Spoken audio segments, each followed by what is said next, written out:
Moro com um irmão esquizofrênico e meus pais já faleceram.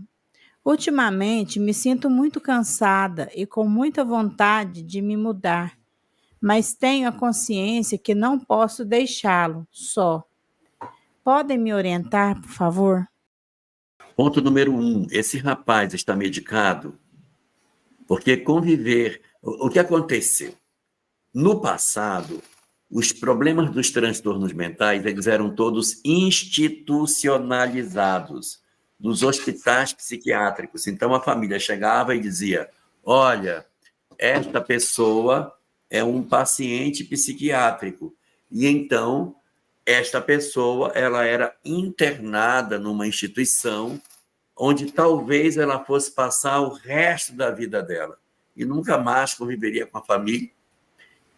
E a família se sentia super feliz, porque ela ficava livre de um problema. Agora, não é mais assim. Na medida que a sociedade foi descobrindo medicação que consegue fazer um controle mais efetivo dos pacientes, e se percebeu que a convivência familiar ela era muito saudável para o reequilíbrio emocional das pessoas com transtorno mental, então começou-se a fazer um trabalho de desinstitucionalização das pessoas, ou seja, tira o cara da instituição e leva o cara para a família. Só que ele tem que vir medicado, porque a família não tem estrutura nem habilidade técnica para lidar com determinados transtornos. Então, ao mesmo tempo que se desinstitucionaliza, também se medica. Então, a primeira pergunta é se esse rapaz está sendo medicado. Onde você procura ajuda? No CAPS. Procure o CAPS, explique o caso.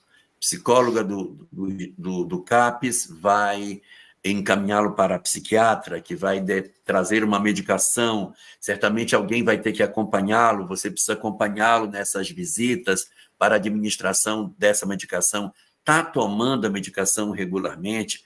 Existem estratégias para medicar uma pessoa que não quer tomar o remédio, joga na água, joga na comida. Tem várias formas que a gente possui para resolver esse, põe no suco, para resolver ou tentar resolver o problema da medicação que a pessoa recusa. Mas o ideal é que ele esteja medicado. Se ele medicado ainda continua no trabalho, é preciso informar para que ele reveja a medicação, a dosagem, a própria substância está sendo utilizada para a contenção do comportamento dele. Trabalhar com o esquizofrênico é muito difícil, porque ele pode surtar, ele pode ser violento, ele pode agredir alguém, ele pode fazer um processo de ruptura, ele pode fugir, ele pode desaparecer, ele pode sumir na rua, ele pode ter muitos comportamentos, porque muitos deles têm fragilidade nos laços afetivos, então eles rompem laço com muita facilidade, eles não sentem saudade com facilidade. Sentem, mas ao mesmo tempo que sentem não é suficiente para equilibrar a vida. Faz parte do adoecimento. Então, tem que saber se ele está medicado. Segundo ponto, não, ele está medicado, está tudo ótimo, está tudo bem. E aí é o seguinte, nós muitas vezes temos limites. Eu vou admitir uma situação que você não falou, mas eu vou admitir. Esse é o seu irmão que está adoentado. E você aqui, você é a irmã dele, é você é a irmã dele. E você tem uma filha. Aí mora você, sua filha e seus filhos, sei lá, junto com ele, que é esquizofrênico. Então, na expectativa de salvar um, você pode perder 2 ou perder 3. Tem que avaliar se realmente o mais adequado para a família é ficar todo mundo junto diante do adoecimento. Você pode estar no seu limite, não aguento mais, gente, não aguento mais. É de domingo a domingo, não tenho descanso, não tenho paz, ele mexe na televisão, ele não deixa eu assistir, ele briga com o vizinho, ele cria confusão o tempo todo, tudo está fora do lugar, ele cria confusão, meus filhos ficam, não, calma, a gente não briga, eu vivo tensa, pisando em ovos, eu estou exausta, eu não aguento mais conter explosões de agressividade por conta do desequilíbrio que ele tem. Então, se você estiver no limite, é preciso que seja informado ao psiquiatra. E se você não tem, mesmo medicado, mesmo tudo, você não consegue mais, você tem o direito de ter paz. Só que a gente não faz processo de ruptura e abandono de pessoas que têm adoecimento emocional. A gente não faz assim, larga ele para lá.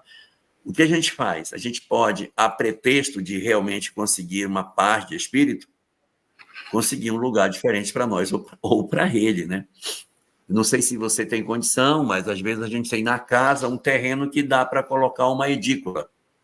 E aí a gente convive, pelo menos tem um pouquinho de paz para a gente escolher o canal da televisão, escolher a hora para dormir, para não ouvir uma pessoa gritando com o vizinho o tempo todo. Em algumas situações não tem esse espaço, a gente pode viver assim. Eu moro perto, visito todos os dias, vejo como é que está, mas eu preciso dormir num lugar onde eu consiga colocar meus filhos para dormir sem o medo que aconteça algum tipo de violência no meio da noite. Né? Às vezes você tem pessoas que são esquizofrênicas, elas não são violentas, mas elas são muito impulsivas, e a gente fica sempre tenso. Então, o ideal é que você avalie todas essas condições. Primeiro, se ele está medicado. Segundo, se você está medicado, se está na dosagem certa. Terceiro, se você ainda tem recurso emocional para conviver com ele. E se você não tiver, para que não adoeça você e ele, de repente você pode se distanciar sem cortar vínculo. Não corta vínculo. Distancia, mas mantém o vínculo para fazer o suporte a ele quando necessário. Na sua casa, se você mudar, a chave você não dá para ele, tá? Você não dá, senão você não vai ter sossego. Então, ele pode visitar você quando você estiver lá, você visita ele com frequência para manter os laços de afetividade, mas garantindo saúde emocional para todos os que estão tentando cuidar. É preciso cuidar, mas é também preciso cuidar do próprio cuidador. O Elahá tá mostrando esse famoso ponto de equilíbrio que é tão difícil da gente. Aí a pessoa, nós, né, nos perguntamos, por que o ponto de equilíbrio? Por que eu não posso me afastar? Ou por que eu não devo me afastar? A doutrina espírita nos coloca que aquele grupo, aquele clã que renasce numa mesma família, naquele núcleo familiar mais próximo, quando um de nós, que faz parte desse núcleo, traz algum problema, algo que interfere em toda a família, seja uma doença física, um problema mental, um problema emocional, um transtorno sério, ou seja, traz algum perrengue junto, isso interfere no núcleo familiar porque aquela história do passado que gerou aquilo naquela pessoa que traz o drama dentro de si, tem como, muitas vezes, parceiros de história os outros que são os demais componentes da família. Então, às vezes, nós temos uma família, vamos dizer assim, saudável, e uma pessoa renasce com uma limitação qualquer. Poxa, vai ver ele na encarnação passada? Não, somos nós. É muito comum. Um nasce com uma problemática maior e os outros nascem ali para dar apoio àquele espírito, porque eles têm história.